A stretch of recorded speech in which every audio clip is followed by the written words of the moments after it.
भक्तों, ओम नमः शिवाय, श्री शिवाय नमस्तुभ्यं, जय श्री महाकाल। जी हाँ भक्तों, क्या आपका भी जो बच्चा है उसका जो मन है वो पढ़ाई में नहीं लगता? आप लोग बहुत ज़्यादा परेशान है उसकी पढ़ाई के लिए, उसके करियर के लिए, उसके भविष्य के लिए कि हमारा जो बच्चा है आखिरकार पढ़ता क्यों नहीं है। जब भी आप उसको पढ़ाने के लिए बैठाते हो तो वो इधर उधर के कामों में लग जाता है, लेकिन पढ़ता बिल्कुल भी नहीं है। तो आपको टेंशन लेने की ज़रूरत नहीं है। आज जो मैं आपको उपाय बताने वाला हूँ, अगर उसको आपने कर लिया तो अवश्य रूप से आपका जो बच्चा है ना वो पढ़ाई की ओर आकर्षित होगा ही होगा और बहुत अच्छे से पढ़ाई करेगा। क्या करना है, कैसे करना है, पूरा बताऊंगा। पूज्य गुरुदेव की ही कथा सुन के और बहुत अच्छे से समझ के आपके लिए लेके आया हूँ, तो बस उपाय ध्यान से अवश्य रूप से सुनिएगा। देखिए, पूज्य गुरुदेव की जो कथा होती है ना, जैसे कि आपको पता होगा कि पूज्य गुरुदेव की कथा में लाखों की भीड़ आती है। कैसे आती है? पूज्य गुरुदेव की कथा में लाखों की भीड़ आती है, और जब गुरुदेव की कथा में भीड़ आती है तो वहाँ ज़्यादातर जो भक्त रहते हैं वो क्या करते हैं, पत्र के द्वारा, किसके द्वारा, पत्र के द्वारा अपनी मनोकामना गुरुदेव तक पहुँचाते हैं।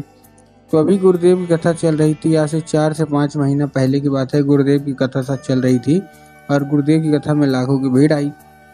अब जब गुरुदेव की कथा में लाखों की भीड़ आई तो वहाँ ज़्यादातर जो भक्त थे ना, उन्होंने क्या किया, पत्र के द्वारा अपनी मनोकामना गुरुदेव तक पहुँचाई। अब जब गुरुदेव के पास पत्र पहुँचा और गुरुदेव ने पत्र पढ़ा तो वहाँ उन्होंने, गुरुदेव ने देखा कि ज़्यादातर जो भक्त हैं ना, उनकी केवल और केवल क्या है, एक ही मनोकामना है कि गुरुदेव, हमारा जो बच्चा है उसका जो मन है वो पढ़ाई की ओर नहीं लगता, पढ़ाई की ओर आकर्षित नहीं होता, कृपया करके कोई उपाय बता दें। जब भी हम उसको पढ़ाने के लिए बैठाते हैं तो वो इधर उधर के कामों में लग जाता है, कहीं खेलने चला जाएगा, कहीं भागने चला जाएगा, लेकिन पढ़ेगा बिल्कुल भी नहीं। हम लोग बहुत ज़्यादा परेशान हैं, कृपया करके कोई उपाय बता दें।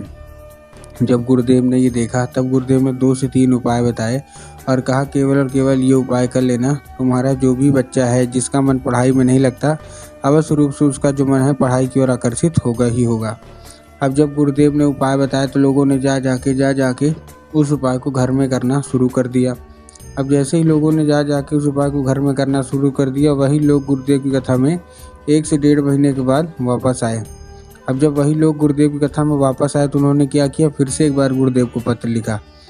लेकिन इस बार आप जान के हैरान हो जाओगे, ये वाला जो पत्र था ना, ये गुरुदेव को धन्यवाद के रूप में पत्र था कि गुरुदेव धन्य हो आपका, आपके द्वारा बताया गया उपाय हमने कर लिया है। हमारा जो बच्चा है ना वो अब बिना बोले बिना कुछ कहे केवल और केवल पढ़ाई करता है। ये केवल और केवल आपके द्वारा बताए गए उपाय के कारण हुआ है। आपका कोटि कोटि धन्यवाद।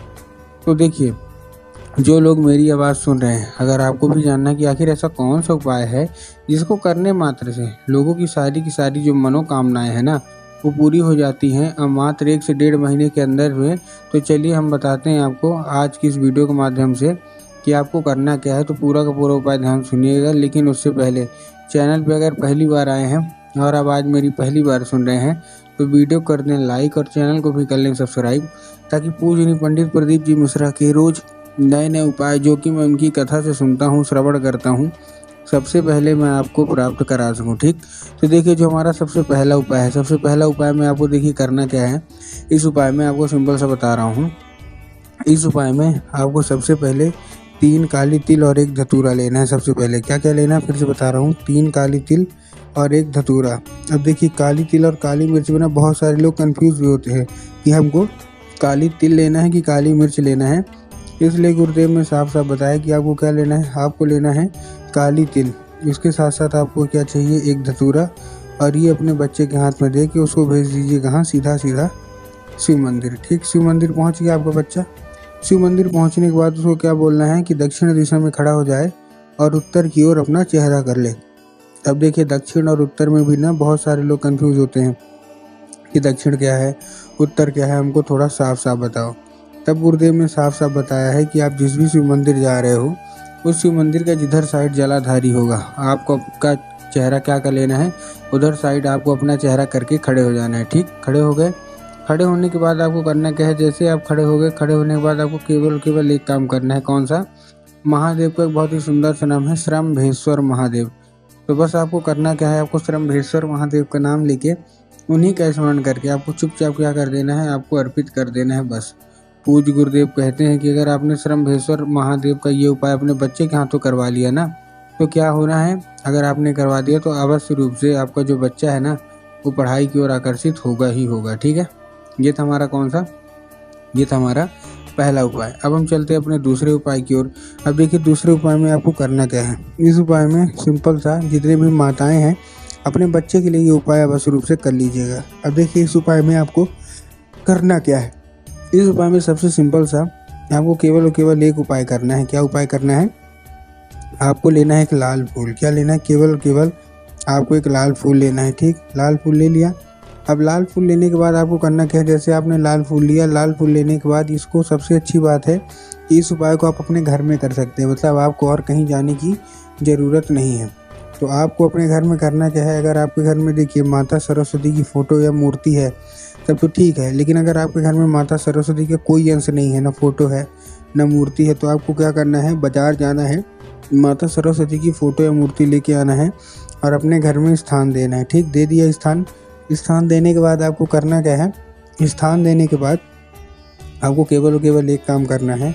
शाम के वक्त जब भी आपके घर में पूजा पाठ होती है ना, तो शाम के वक्त आपको वो जो लाल फूल है वो माता सरस्वती को अर्पित करना है और माता से उसको औषधि के रूप में मांगना है कि माता कृपया करके हमको इसको औषधि के रूप में प्रदान करिए।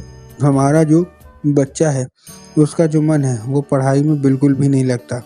अब क्या होगा, आपको भी पता है कि जो माता सरस्वती हैं वो ज्ञान की देवी कहाई जाती हैं। तो बस आपको करना क्या है, वो लाल फूल आपको अर्पित करना है और उसी रात, मतलब औषधि के रूप में मांगा, आप अपने काम धाम में लग जाइए। उसी रात जब आपका बच्चा खाना पीना खा के अच्छे से सो जाए ना, तो आपको वो लाल फूल उठाना और अपने बच्चे के माथे पे 2 से 3 बार आपको फेर देना है बस। पूज्य गुरुदेव कहते हैं कि अगर आपने ये कर लिया तो अवश्य रूप से आपका जो बच्चा है ना तो पढ़ाई की ओर आकर्षित होगा ही होगा। ठीक, क्यों? क्योंकि इस फूल के जरिए स्वयं माता सरस्वती उसके दिमाग में प्रवेश करती ही करती हैं। ठीक है, अब हम चलते हैं अपने तीसरे और आखिरी उपाय की ओर। अब देखिए तीसरे और आखिरी उपाय में आपको करना क्या है। इस उपाय में आपको सिंपल सा आपको लेना क्या है, इस उपाय में सिंपल सा आपको लेना है एक पान का पत्ता और पान के पत्ते के ऊपर जो शहद है ना उसका लेपन कर देना है। तो क्या ले लिया आपने सबसे पहले ले लिया पान का पत्ता, उसमें शहद का लेपन। अब पान का पत्ता शहद का लेपन कर लिया। अब उसके बाद आपको करना क्या, अपने बच्चे के हाथ में दे देना है। देने के बाद आपको करना क्या है, जैसे आपने दे दिया, देने के बाद आपको क्या करना है, अपने बच्चे को बोलना है कि पहुंच जाए सीधा सीधा शिव मंदिर। अब जैसे ही शिव मंदिर पहुंचेगा, शिव मंदिर पहुंचने के बाद उसको और क्या बोलना है कि आपके दिमाग में आएगा कि जाएंगे बाबा भोलेनाथ के ऊपर अर्पित करवा देंगे, जो कि गलत है। आपको बाबा भोलेनाथ के ऊपर नहीं, आपको क्या करवाना है, कहाँ अर्पित करवाना है, आपको करवाना है माता शोक सुंदरी की जगह पे। अब देखिए जिसको पता है कि माता शोक सुंदरी की जगह कहाँ होती है उनका ठीक, लेकिन बहुत सारे ऐसे लोग हैं जिनको यही नहीं पता कि माता शोक सुंदरी की जगह कहाँ है। तब गुरुदेव ने बताया कि जलाधारी के दाएं साइड में रहता है। तो बस आपको अपने बच्चे के हाथों वहीं चुपचाप आपको अर्पित करवा देना है बस। गुरुदेव कहते हैं कि 1 से 1.5 महीना करा के देखिए, अपने आप आपका बच्चा पढ़ाई की ओर आकर्षित होगा ही होगा।